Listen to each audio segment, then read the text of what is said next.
So Karen put a sticker on my computer because every day I would apply for different jobs and this and that, and that sticker said, "God is seldom early, but He's never late."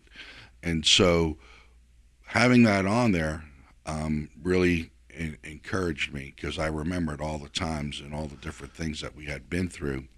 And the very next day, January 2nd, the phone rings, and it was a company that I had interviewed with, and they were like, "Hey, we've made some changes. We're going in a different direction, and we'd like to offer you the job."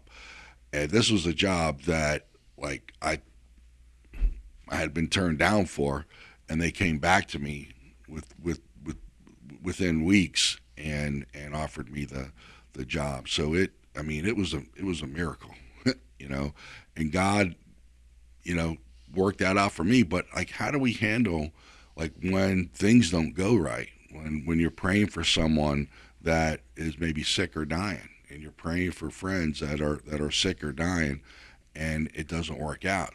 How do you recover from those kind of things? Because I could give you two examples of that I'm dealing with right now. I just had a buddy that passed away. I got another one's passing away, and I think how do you remain faithful? Yeah. how you have to look at that is it what's the plan for them? Is their plan to live on and maybe keep suffering and keep hurting, or is the plan to go home Yeah. and finally get some peace? And I think that's just the paradox you really have to question and look at is are they where they want to be now, and be happy for them in that if that's the case. Yeah, but a lot of people get angry at God when they don't get what they're praying for Right. or believing for.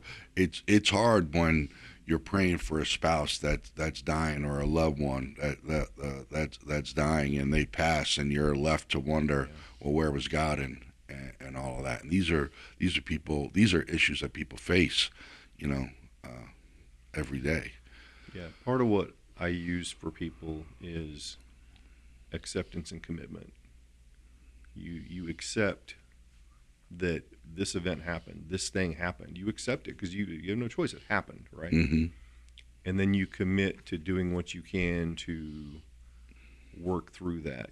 To find a way to manage those feelings and express them when you need to.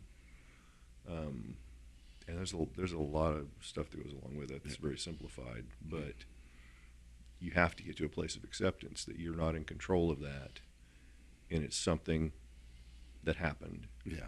and you have to just decide how you're going to deal with it. You can either Yeah. be angry at life, or you can find a way to not be angry at life. Yeah. Well, for case in point, like in this situation that we're talking about, Jesus answers, John and say, "Yeah, I'm the one, um, and I'm fulfilling the prophecy, and I'm showing you, the kingdom and through the miracles and everything." But he didn't rescue him, from prison. And John was still faithful. He was obedient. He was courageous, and he was still beheaded.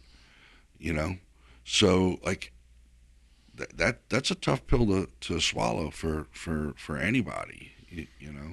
So and in John's case, you're right, Bill. It's like, so John the Baptist came to serve a specific purpose, and that purpose was fulfilled. And unfortunately, just just like many of Jesus's, well, just about all of his apostles except John, were all died of a violent death.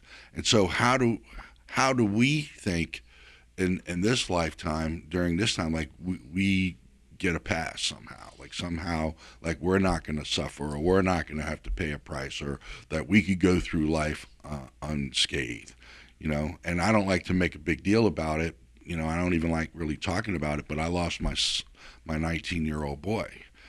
I could have really easily gotten mad at God. Karen could have gotten mad at God. Our marriage could have fallen apart and things, but no, God brought us closer. and that and understanding that, oh, was it God's will that my son at 19 died, or did he serve his purpose? No. It's just sometimes bad things happen, but understanding the glory that's on the other side, and that this life is just but a vapor, as the scripture says,